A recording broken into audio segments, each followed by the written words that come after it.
Good afternoon. If I told you this is my 6th time trying to read my second book to you, would you believe me? Okay, so yes. And let's just run through the reasons why the first 6 times didn't work. One time, I didn't have the phone on airplane mode, and so it rang in the middle, and I had to get the call because it was a friend in need. 2, my dog started barking. And I tried really hard to disregard it, but it was almost impossible. 3, my phone ran out of battery. Yep, see, here's the dog. But I'm gonna... Oliver, it's okay, buddy. He's missing his friends too. And 4, I have 2 people in my home who now have to work from home, so you could hear my husband talking in the background, who has a very loud voice because he's a football coach, and that's really cool if you're in a football office building, but not when your wife, who's a children's author, is trying to read a sweet, wonderful story about making the world a happier place. So, here we go. You're going to have to just focus and listen to me read the words and disregard the crying dog, the loud husband, and everything else that happens in my life because we have to adjust to the times. It's called Put Your Best Foot Forward and Other Little Lessons for a Happier World. And it's written by me, and it's illustrated by my super talented, very awesome friend, Kathy Hopper. Here is our dedication page. And dedication page is really important when you write a book. We always put in a quote, and the quote we chose for this book, which I love, is, "You don't have to see the whole staircase, just take the first step." To my mom, who gave me the foundation on which to put my best foot forward. Thanks, Mom. And to my husband, Jeff, for always being right by my side, and perhaps just too loud.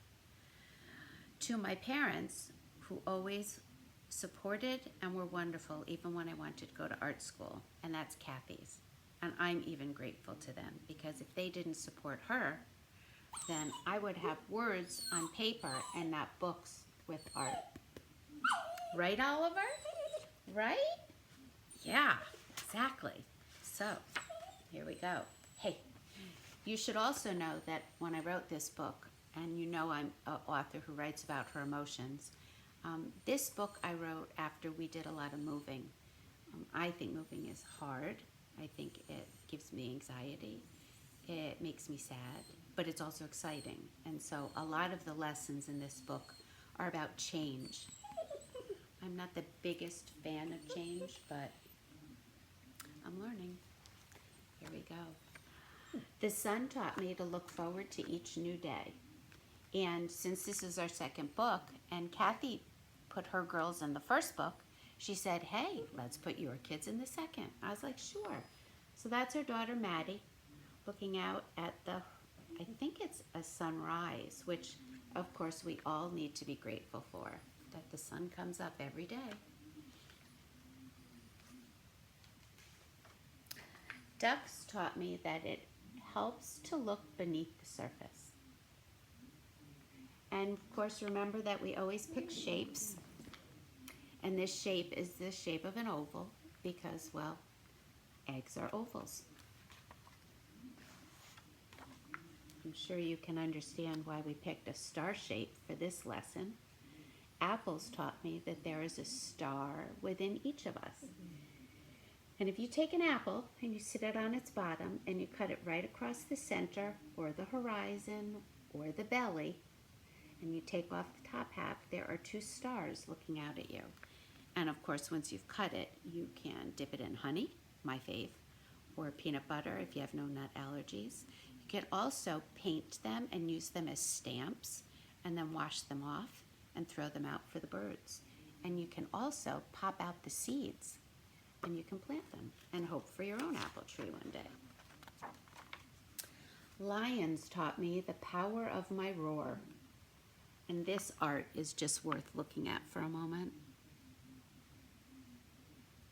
I just love how she put just a little bit of bright color right around the lion's nose.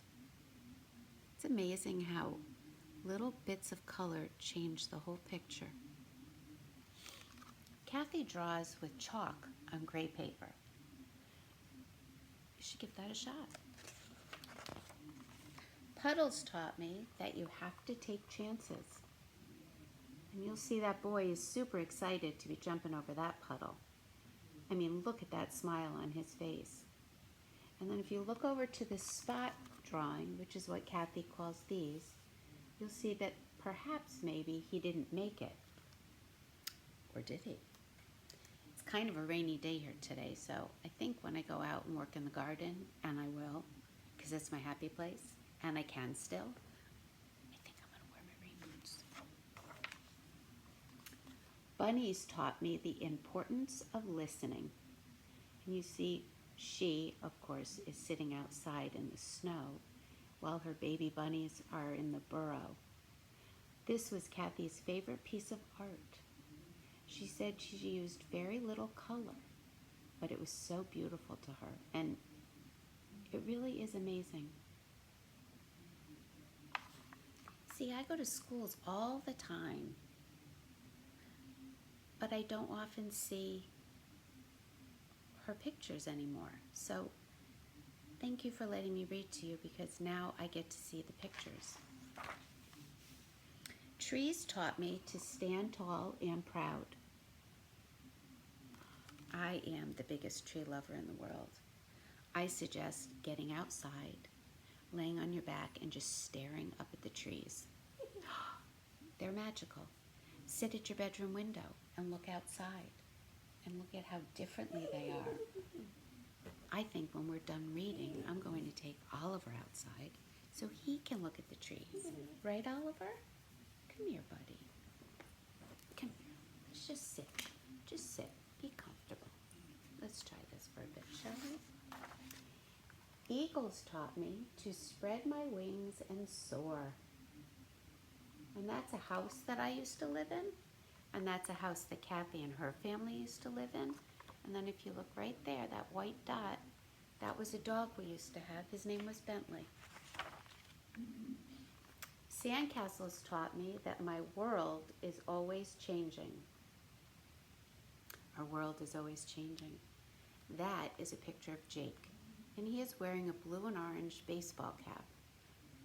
Because when we write these books, we put something on the boy in each book that represents the school that my husband is coaching football at. And I wrote this book when we were at Syracuse University. Monkeys taught me to hang in there. Yes, hang in there. And if you're hanging in there, you might as well just smile and have fun with it. Got to make the best out of your situation. Caterpillars taught me to put my best foot forward. Again, if you're going to put your foot forward, you might as well make it your best one. And you'll see there's the caterpillar, and then there is the butterfly. And can you tell? One of Oliver's friends is walking by. He's very sad about that. Okay. Mountains taught me that life has its ups and its downs. And you see how we chose that shape, the triangle, obviously, because it mimics the mountain. And that's where the boy is starting his climb. And it looks like he might have made it in the end. Actually, it could be a girl.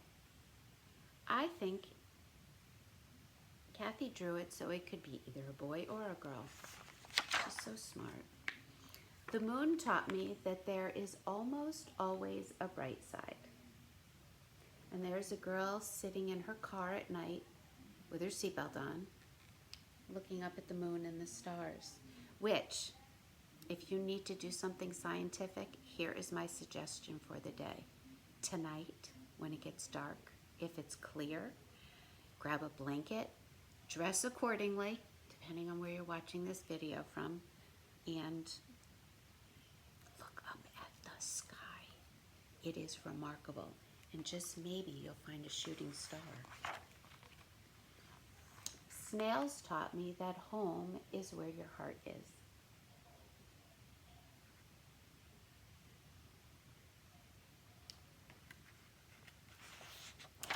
So, as far as questions from people, a lot of people, sorry, his fur is itching me. I know I'm supposed to touch my face. I'll be careful. As far as doing things with language arts, and honestly, I would suggest journal writing. Journal writing is just for the journaler. You don't have to make it perfect. It doesn't have to have proper punctuation. It doesn't have to be capitalized. I mean, you can work on all those things if you want, but a journal is just for you to write your feelings in. And I suggest you doing it before you go to bed at night. That's when I used to do it. That's what made me feel better. I would start out with the date always, which I love that I started out with the date now, because now I know when it was I started. I'm just seeing if there's anything here appropriate. Okay, so here's one. Not very exciting, but I'm going to read it. Maybe I'm not. Maybe it's just like I said. Maybe it's just for the person who's writing it.